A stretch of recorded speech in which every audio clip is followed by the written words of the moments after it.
especially since, seeing that everybody in his team is on steroids, which means including him. So he never some way responsible for the performance-enhancing drugs that are being used by fighters that fought in his gym. Specifically, off the top of my head, you have Canelo Alvarez. Canelo Alvarez had popped for clenbuterol. Canelo, man, I don't know if he's cheating. What do you mean? I feel like Canelo juices. Boxing pros expose Canelo Alvarez for using steroids ahead of the Terence Crawford fight, raising concerns about his sudden muscle growth and past failed speed tests. David Benz also steps in, questioning why Canelo avoids facing him if he's truly confident. He highlights that 5 members of Canelo's team tested positive for steroids, claiming the entire camp is dirty, including Canelo himself, adding weight to the accusations surrounding the upcoming fight. Greatest Mexican boxing fights of all time, in my opinion. Yeah. So I feel like I'm 100% confident in myself. If Canelo was 100% confident in himself, I don't know why he wouldn't fight me.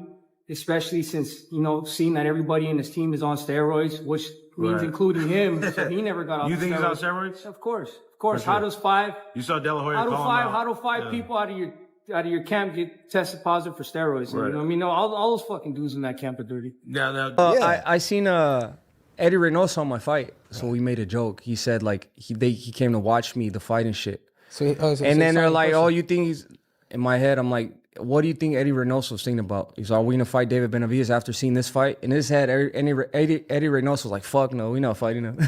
Yeah, of course. Yeah, honestly, I don't blame Canelo. It's fucked up because there's a lot of money. It's not even about the money. It's not about the money. Yeah, but okay, 100 million, dude. You think you kidding me? The first step when you're a fucking warrior, bro. The only thing you think about is glory. I've never thought about money. I've been smart. I'm negotiating my shit, but it's always a prize, bro. It's always if I go out there and beat Canelo, bro, I'm a legend. You know what I mean? That I'm gonna live forever in boxing as a legend. That means way more to me than any type of money. And I think that separates you too, David. And I admire that shit about you. I was like that at one point. Now it's like, how much you giving me? Yeah. and not to just bypass him. Shout out to Morel as well. Yeah, shout out to Morel. To be under heavy scrutiny with accusations that he personally supplies fighters in his camp with performance-enhancing substances. This includes Canelo Alvarez, who trains under Reynoso and has faced steroid allegations twice in the past. Critics point out that several fighters from the same gym have tested positive, raising suspicions about the training environment. As Canelo prepares for his fight with Terence Crawford, many are questioning how he continues to bulk up at such a rapid pace. Addressed serious accusations about his gym. And the accusations are that people, or at least the implications are, that he is the one that is providing performance-enhancing drugs or is in some way responsible for the performance-enhancing drugs that are being used by fighters that fought in his gym.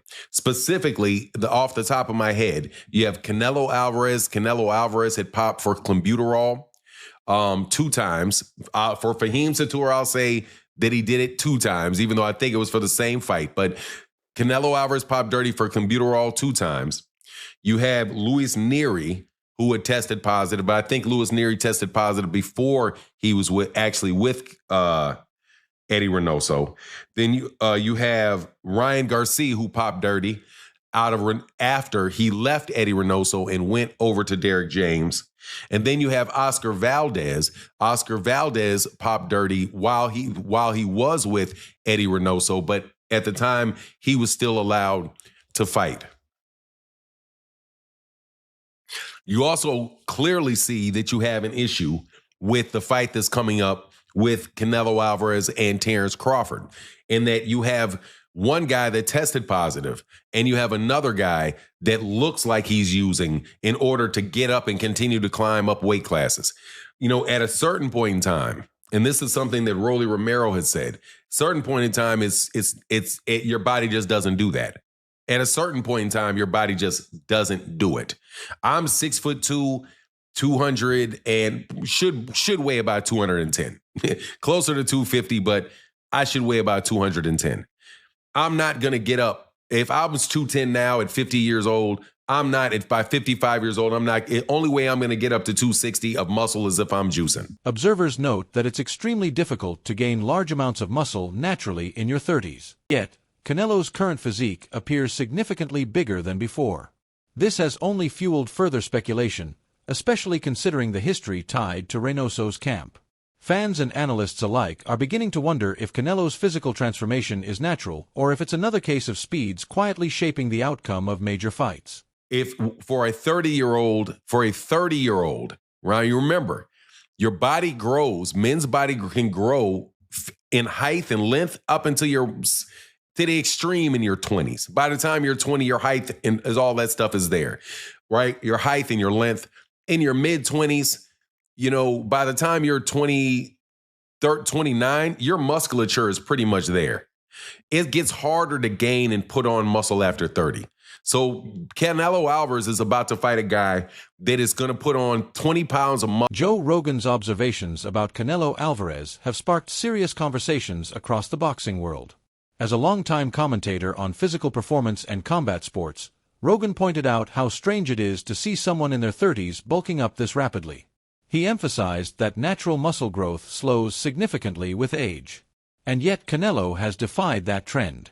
For Rogan, it's not just suspicion, it's science. His view is that such a sudden transformation isn't just hard to achieve naturally. It's nearly impossible without help. When someone with Rogan's reach and understanding of elite conditioning raises doubts, people listen. Canelo, man, I don't know if he's cheating. What do you mean?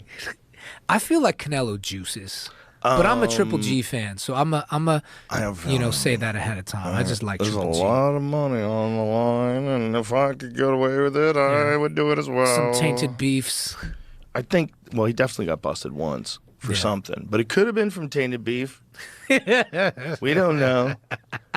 But it also could be that, we should probably leave them the f*** alone and let them do whatever they want to do. Do you want to see Manny Pacquiao fight or not? Right? I want to see him juiced up, fighting at 45 years of age, coming in with a full six-pack, lighting people on fire. As the Canelo versus Terence Crawford fight draws closer, talk of steroid use is growing louder among fans and analysts. Many say they wouldn't be shocked at all if Canelo turned out to be using performance-enhancing substances. The reasoning is simple. He has access to the best facilities, nutritionists, doctors, and recovery tools that money can buy. And when someone has unlimited resources and motivation to stay on top, the temptation to take shortcuts becomes very real. Critics believe the environment around Canelo gives him every opportunity to use banned substances without immediate consequence. What up, everybody? It's your boy MC from MCTV. I wouldn't be surprised if Canelo Alvarez is on steroids right now as we speak and is going to be fully juiced with something that hasn't even hit the market yet. Think about it. He's pretty much a billionaire. He has access to everything. Floyd Mayweather has never been one to hold his tongue, especially when it comes to Canelo Alvarez. He has brought up the issue of steroids before, saying outright that people are just too afraid to address it. According to Floyd, there's a double standard in boxing where some fighters get a pass while others are scrutinized. He believes Canelo falls into that protected category. Mayweather's view is that many in the industry, promoters, broadcasters, and fans don't want to question Canelo because of his status and marketability. But Floyd isn't afraid to speak on it. He points out that steroid use isn't just cheating. It's dangerous and it threatens the integrity of the sport. But what we don't talk about is, Canelo. Steroids. They don't talk about that. So we don't know. We really don't know all the fighters he beat. He could have been not clean in a lot of fights. In the build-up to Canelo versus Crawford, the accusations haven't only come from analysts. Fans from both camps are at each other's throats throwing around ped allegations. Crawford supporters question Canelo's size and power, while Canelo's base doubts Crawford's endurance and transformation at a higher weight. The tension has grown so intense that both fighters agreed to undergo thorough ped testing leading up to the bout. These tests aren't just to satisfy the officials. They're meant to reassure the public. The fact that both sides felt pressured to confirm their clean status says a lot about the current state of trust in boxing. While fans are passionate, they also expect transparency, and the constant back and forth about speeds has forced the teams to respond. Canelo and Crawford are strictly and consistently doing random VADA testing in order to silence each other's fanbase and their critics ahead of their showdown this September. Now, despite this being a normal thing, the gravity of this fight brings in more attention to their test results, partly due to the fact that suspicion regarding both men have been up as of lately. Namely, Crawford's sudden bulk and jump to 168 and his close relationship with Snack and Victor Conti, and of course the recent PED scandals being associated with Team Canelo, as well as him once testing positive for clenbuterol 7 years ago due to contaminated meat. With that said, both men have been doing random testing since June and will undergo strict and consistent random tests up until they finally meet next month. Now, it's worth remembering that despite all the recent allegations for Canelo and Crawford, both fighters have been consistent. Canelo Alvarez didn't always look like the powerhouse he is today. Early in his career, he was smaller, quicker, and fought more like a natural welterweight, but over the years, his transformation has been dramatic. Now, he's not just fighting bigger opponents, he's overpowering them. That shift has fueled a wave of speculation about how exactly he bulked up so effectively. Critics are asking if this kind of growth is natural, especially given his age and the physical demands of the sport. While some attribute it to elite training and discipline, others aren't convinced. But I think you gotta lean more towards Canelo, because like I said before, he been putting big guys out and down, and Canelo not even really a 68 pounder. He probably really should be at 60 maybe, and he been hurting these guys. I think he be dropping these guys and things like that. So, and them guys be way bigger than him come fight night. I know that for sure. They be probably close to 200 pounds, and he dropping those guys like that. So I don't know. It's gonna be a great fight. The fans want to see it, so so be it. I think Crawford should take a warm up fight. At like 60 or like at least at 60, just to get his body, the feeling of somebody a little bit bigger, and things like that. I know when you go up a weight, you gotta develop that power and not develop the power, but like put that muscle on and be heavier and things like that. So he might not want to take a fight because he's trying to build up right now, but I think he should, just to stay sharp and that way he don't have like a long layoff or anything like that. Nico Ali Walsh, a rising figure in boxing and the grandson of Muhammad Ali, shared insightful views on Crawford's preparation for facing someone as big and strong as Canelo. Walsh emphasized that Crawford isn't blindly walking into a size disadvantage. He's preparing for it with care and intelligence. According to Walsh, Crawford has been sparring with much bigger fighters to adjust to the kind of power and pressure Canelo brings. He sees this approach not just as brave, but strategic. Walsh believes that turning risk into opportunity is what separates great fighters from good ones. By adapting his training to mirror Canelo's strengths, Crawford is sharpening the tools he'll need most in the ring. Walsh's perspective highlights the calculated nature of Crawford's camp. They know what they're up against, and they're not leaving anything to chance. People with Canelo before Canelo's last fight, but then after Canelo's last fight, it seems like it's more 50-50 now. So everything is just the build up for that fight is just going to be absolutely magnetizing. Like that fight, it's garnered so much more buzz after Canelo's last fight, and Bud is Bud. He's one of the greatest fighters in boxing history. He is one of the greatest fighters in boxing history. So it's going to be a fight. It's going to be awesome to watch. Have you sparred any of them? I haven't sparred Bud yet. I haven't been in Canelo's camp. I've met Canelo a few times. I love Canelo's team. Canelo's one of my favorite fighters. He's been my favorite fighter for the longest time. But I have to be Team Bud because me and Bud are cool, and I have so much belief in Bud, and I know who he is as a fighter. He is one of the greats. So he could do anything he wants. And being around both of them and seeing how they work and train and things like that, what makes both of them the fighters they are, in your opinion? I've watched Bud, so for Bud in particular, he's calm in everything he does, and that kind of calm is scary to watch because it shows experience. You can see that he's been doing this for forever, for decades. You can see it with his shadow boxing. You could see it. Respected boxing journalist Dan Rafael offered a clear explanation for why Crawford is taking this fight. To him, it's not about chasing a check. It's about chasing history. Rafael explains that Crawford wants to be remembered not just as a champion, but as a legend who took the biggest risks. This isn't a matchup made for safety. It's made for legacy. But Rafael also understands the enormous challenge ahead. Beating Canelo requires more than skill. It requires near perfection. Every mistake could cost Crawford the fight. From ring IQ to physical durability, everything must be on point. I think Terence Crawford is a marvelous boxer, arguably the best in the world, pound for pound.